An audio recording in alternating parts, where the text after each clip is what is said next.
Hai semua, bertemu kita pada kali ini. Saya Cikgu Isalia. Pembelajaran kita pada kali ini adalah berkaitan dengan rumusan kertas 2 bahagian C. Dalam video ini saya akan tunjukkan bagaimana cara mencari fokus soalan dalam rumusan. Kemudian cara ini membantu awak semua dalam mengelompokkan isi rumusan mengikut maksud ayat dalam rumusan.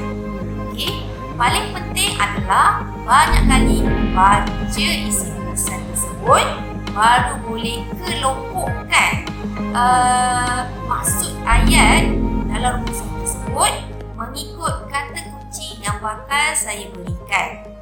Okay, ini adalah salah satu cara sahaja. Okey, sekiranya ada cara-cara lain, awak boleh consider. Ini cara yang saya cuba bantu anda. Okey, sama-sama kita belajar. Okey, baiklah. Video pada kali ini, sebenarnya video ini sama juga. Saya buat video ini untuk pelajar saya 5PV dan 5PP, bagi yang tidak berkesempatan untuk bergoogle meet dengan saya. So ini salah satu cara lain lah supaya student-student saya dapat belajar. Alright, ini adalah bahasa Melayu, rumusan, cari fokus soalan. Hari ini kita belajar ini saja. Okey, sebelum kita pergi ke arah cari fokus soalan, saya nak terangkan sedikit sahaja. Okey, basic lah berkenaan dengan rumusan. Kita refresh balik. Okey, ini adalah panduan rumusan. Petikan berdasarkan sumber yang mempunyai tidak kurang daripada 2 fokus. Okey, ada 2 fokus ataupun 3 fokus. Okey, itu adalah fokus soalan lah.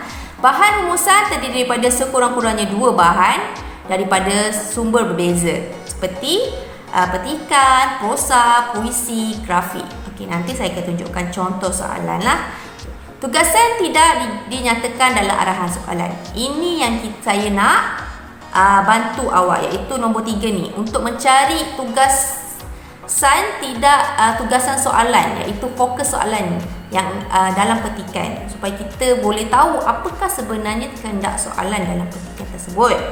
Okey, murid perlu mengenal pasti semua fokus yang terdapat dalam semua bahan. Mesti kena pasti. Murid perlu diberikan 8 isi lengkap.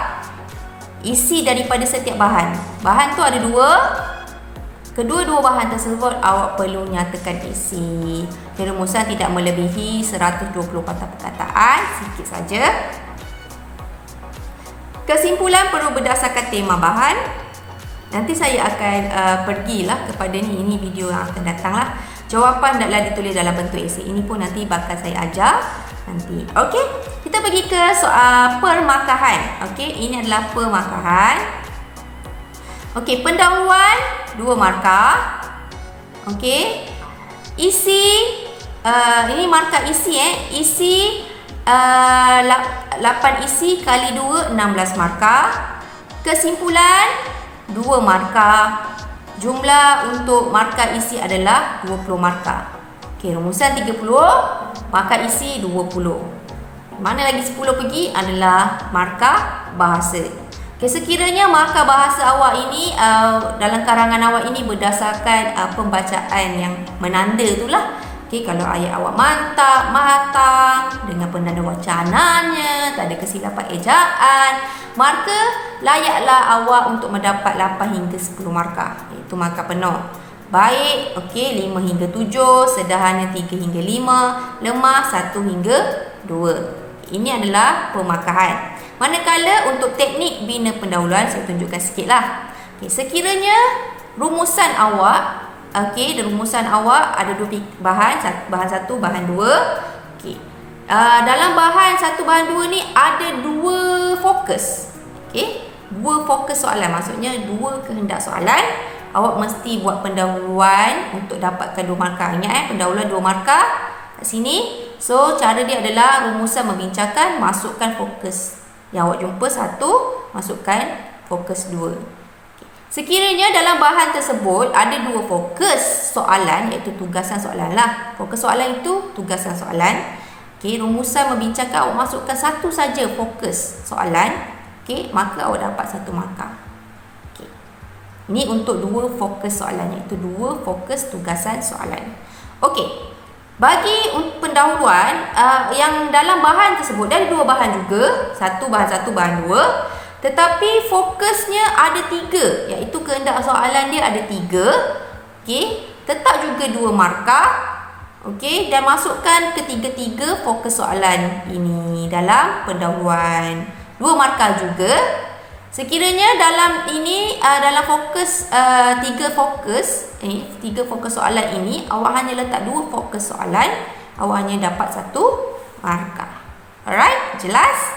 Kita pergi kepada contoh soalan dahulu. Okey, sebelum kita pergi ke cara cari fokus soalan. Okey, saya zoom sikit. Okey. Okey, ini adalah contoh. Okey, sebelum tu ini adalah contoh. Okey, rumusan dalam peperiksaan SPM awak nanti. Okey, bahagian C rumusan. Ini yang saya cakap, bahan 1. Bahan 1 ini petikan, ini adalah bahan 1. Ini pula bahan yang kedua. Rumusan awak ada 2 bahan. Okey. Lepas awak nak tahu dua bahan yang akan diberikan. Okey, kita baca soalan. Baca petikan dan teliti bahan grafik yang disertakan di bawah. Kemudian buat satu rumusan yang panjangnya tidak melebihi 120 patah perkataan. Anda digalakkan supaya menggunakan ayat anda sendiri tanpa mengubah maksud asal petikan dan bahan. Okey, yang saya okey, ini adalah petikannya lah, bahan 1. Saya dah bagi terus jawapan lah, sebab saya bukan yang ini yang saya nak ajar lain. Okey, ini adalah jawapan untuk fokus soalan. Okey, kita dah baca petikan ni, kemudian kita akan baca fokus soalan. Cari fokus soalan. Okey, yang ini saya kuningkan ni 1, 2, 3, 4, 5, 6, 7. Okey, 7 warna kuning dalam kotak ini adalah fokus 1. Okay, kenapa fokus 1? Okey, dia dalam kelompok sebab-sebab. Okey, sebab-sebab apa ni saya tak ingat. Sebab-sebab produk kraft tidak dapat dikembangkan. Okey, yang kuning-kuning ni, okey, yang kuning 1, 2, 3, 4, 5, 6, 7 ni, kotak kuning ini adalah sebab-sebab dalam kelompok sebab-sebab produk kraft tidak dapat dikembangkan. Okay. Ini dalam kelompok sebab-sebab. Okey. Manakala kotak warna yang purple ni pula, ungu ni 1, 2, 3 ini. Okey. Ini adalah maksud dalam rumusan. Ini dalam kelompok langkah-langkah mengembangkan produk kraft. Dalam kotak ini, dia dalam kategori langkah-langkah mengembangkan produk kraft. Ada 3, 1, 2, 3. Bermaksud dalam bahan 1 ini, okey, ada 7, ada 2 fokus soalan. Okey, fokus soalan yang pertama ada 7 isi, manakala fokus yang kedua ada 3 isi. Fokus 1 tu apa tadi? Sebab-sebab produk kraft tidak dapat dikembangkan. Manakala yang warna purple ni fokus yang soalan yang kedua berkenaan dengan langkah-langkah mengembangkan produk kraft. Ini pada bahan 1. Kita kena baca dan kelompokkan. Ini yang saya nak ajar ni. Okey. Daripada pembacaan awak yang banyak ni, daripada pembacaan yang banyak kali ni, okey, awak nak kategorikan ayat ni, maksud ayat ni pada kelompok yang mana? Itu maksud saya yang saya akan ajar. Maksudnya daripada maksud ayat yang awak baca ni, kelompok ayat ni nak masuk kepada sebab-sebab ke, langkah-langkah, cara-cara, kesan-kesan ataupun faedah-faedah. Itu maksud saya. Ini bahan satu.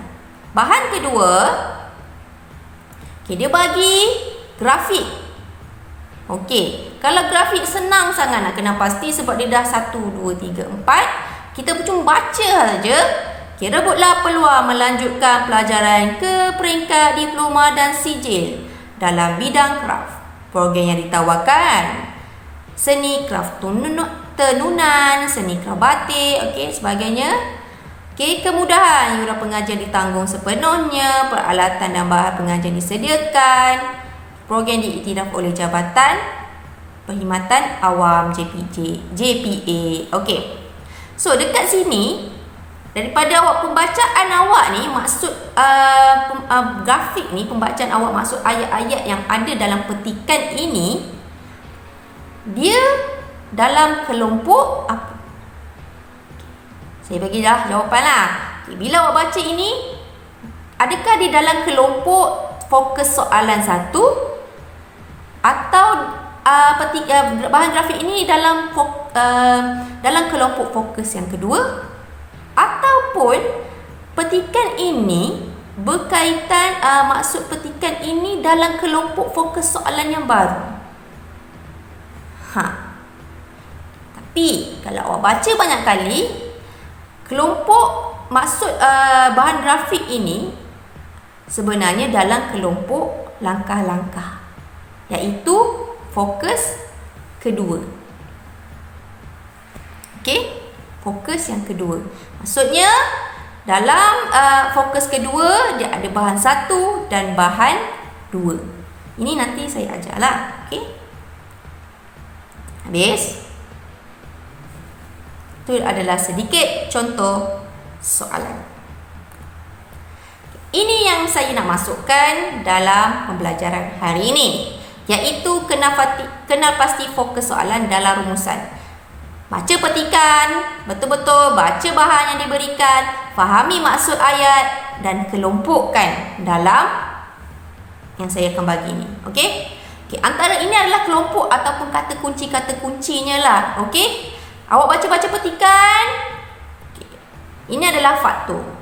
Faktor sama maksud dengan sebab, sama maksud dengan punca, sama maksud dengan elemen. 2, kesan. Dia adalah antara kelompok atau kata kunci. Akibat, impak, implikasi. Ini adalah maksud yang sama. 3, keburukan, kelemahan, kepincangan, negatif. Ini maksud yang sama, sinonim. 4, faedah. Maksud yang sama dia adalah kelebihan, manfaat, kepentingan, keistimewaan, keperluan dan kebaikan. Kekangan, halangan, maksud yang sama Maksud halangan, batasan, masalah, kekurangan, keburukan dan kelemahan. Ini ada 5 kata kunci atau kelompok yang awak boleh gunakan. Awak boleh mungkin nanti awak buat satu jadual untuk diri awak sendiri, tampal dekat tepi atau hafal. Baca petikan rumusan ni, awak nak letak ayat ni maksudnya dalam kelompok yang mana? Ayat ni maksud kelompok yang mana? Dapat tak? Kalau awak rasa macam tak dapat lagi, awak boleh komen dekat bawah. Ini adalah antara kata kunci yang lain, kelompok yang seterusnya. Peranan sama maksud dengan tanggungjawab, kewajipan, tugas, fungsi. Untuk yang ini pula, kelompok yang seterusnya, langkah sama maksud dengan cara, usaha, tindakan, pendekatan, strategi, inisiatif dan persediaan. Yang ke-8, ciri sama maksud dengan aspek, elemen, bahagian, sifat, unsur. 9, tujuan. Okey, ini adalah tujuan. Maksudnya sama adalah matlamat, objektif, hala tuju, motif dan visi. Inilah ke-99 yang awak perlu ingat ataupun awak buat jadual nanti. Okey, ataupun awak nak screenshot saja saya punya video ni, tak ada masalah. Okey, kemudian inilah salah satu cara yang boleh saya bantu untuk sambil awak baca petikan tersebut, awak letakkan ayat ni maksudnya dalam kelompok yang mana. Ayat ni masuk dalam kelompok yang mana. Boleh? Alright? Okey, ini adalah petikan yang saya ambil daripada buku teks pada muka surat 6 dan 7, iaitu buku teks kata 5. Okey. Di sini adalah petikan ini, saya anggap ini adalah bahan satu. Okey, bahan satu. Dan apa yang saya nak ada buat, apa yang saya nak awak buat adalah, okey, baca bahan ini, kemudian cari maksud ayat dalam petikan ini, maksud ayat dalam petikan ini dalam kelompok yang mana. Okey, contoh saya bagi ini. Apakah tujuannya? Okey, ni tajuk dia tajuk dalam bahan ni berkenaan dia nak bercerita tentang terapi senis melukis. Okey, terapi senis melalui lukisan. Tajuk dia cerita ni lah. Okey, saya anggap ini adalah bahan satu. Okey. Saya nak cari fokus soalan sekarang ni. Okey, saya nak cari fokus soalan yang pertama sekali. Okey, jadi saya kena baca petikan ini supaya saya dapat memahami makna ayat ini dan meletakkan dalam kelompok yang saya bagi 9 itu. Okey. Saya baca yang inilah Apakah tujuannya? Terapi ini bertujuan untuk menambah baik dan mengekalkan kesihatan mental individu. Selain itu, terapi seni membantu individu mengenal pasti fikiran dan perasaan melalui lukisan. Okay. Ini bonus untuk awak sebab kat sini dah tulis tujuan. Okey. So bila kat sini dah tulis tujuan, maksudnya di dalam kelompok tujuan. Okey. Jadi, dekat sini awak perlu ambil mana satu tujuan dia, iaitu menambah. Okey, ini adalah fokus dia lah. Maksudnya fokus soalan yang pertama pada bahan satu adalah tujuan terapi seni melalui lukisan. Okay. Jumpa fokus soalan yang pertama. Okay. Antaranya dalam ni adalah menambah baik dan mengekalkan kesihatan mental individu. Isi 1. Isi 2, membantu individu mengenal pasti dan perasaan melalui lukisan. Mengenal pasti fikiran dan perasaan melalui lukisan. Isi 2.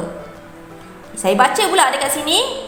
Sesiapa saja boleh menggunakan terapi ini, tetapi terapi seni ini paling sesuai digunakan oleh seseorang yang tidak mampu menyatakan sesuatu secara verbal. Okay, kat sini makna ayat ini, okay, bila kita baca banyak kali lah dalam kelompok tujuan juga. So dekat sini isi saya letakkan sesuai digunakan oleh seseorang yang tidak mampu menyatakan sesuatu secara verbal. Itulah cara nak cari rumusan. Okey, nak cari fokus soalan. Okay, jumpa dah fokus soalan yang pertama. Adakah ini semua adalah fokus soalan yang pertama, iaitu tujuan? Tidak. Bila saya baca, okey, rupanya dekat sini dalam terapi seni melukisan akan dianalisis dari segi garis, warna garis, bentuk dan sebagainya. Lazimnya terapi ini 3 jenis lukisan. Terdapat 3 jenis lukisan digunakan, iaitu lukisan protek diri, lukisan bebas atau spontan dan lukisan keluarga. Okey, boleh dilakukan sendiri. Seseorang boleh melukis secara sendirian untuk mengurangkan stres atau menenangkan diri. Walau bagaimanapun, bimbingan daripada pakar terapi seni diperlukan jika seseorang itu mengalami masalah kesihatan. Okey, daripada hasil pembacaan saya, okey, maksud ayat ini, okey, saya ringkaskanlah, sipatkan sikit. Okey, maksud ayat ini dan ini adalah dalam kelompok ciri-ciri. Maksudnya awak boleh tulis, awak dah jumpa fokus soalan yang kedua, iaitu ciri-ciri terapi seni melalui lukisan. Dapat? Okey, itu adalah fokus yang kedua. Ciri-ciri terapi seni melalui lukisan. Maksudnya ini Okey, bahan satu. Awak jumpa dua fokus soalan tadi, tujuan dan ciri-ciri. Okay, saya letakkan ini letak daripada slide baru. Saya letak dalam slide baru supaya diterjemahkan supaya dapat mudah untuk awak faham. Okay, ini saya dah kasih awak jawapan. Okay, pada bahan satu tadi, ini adalah fokus yang kita jumpa. Tiga fokus, kita jumpa dua fokus soalan. Okey, fokus soalan satu ada 3 isi, fokus soalan 2 ada 5 isi. Okey, awak boleh pause untuk bacalah. Okey, kemudian ini pula pada muka surat 7 buku teks kata 5. Okey, ini saya anggap ini adalah bahan yang kedua dalam rumusan. Saya anggap, okey. Dan saya baca, tak ada banyak sangat isi yang saya dapat kat sini. Okey, bila saya baca, okey, yang ni semua yang lain ini macam contoh saja, contoh saja. Jadi saya baca dekat sini, saya jumpa okey, lukisan menjadi medium untuk anaknya berkomunikasi dengan orang sekelilingnya. Bila saya baca banyak kali, adakah ini adalah fokus soalan yang baru? Saya tanya kat diri saya sendiri. Ataupun ini adalah dalam fokus yang sedia ada, iaitu fokus 1, fokus 2. Jadi, saya anggarkan ini, bila baca banyak kali, saya letakkan ini dalam fokus yang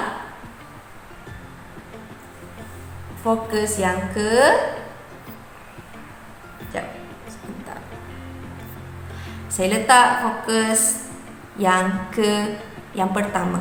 Sebab kat sini dia tunjukkan tujuan melukis. Menunjukkan tujuan melukis, iaitu dapat medium untuk berkomunikasi dengan orang sekeliling.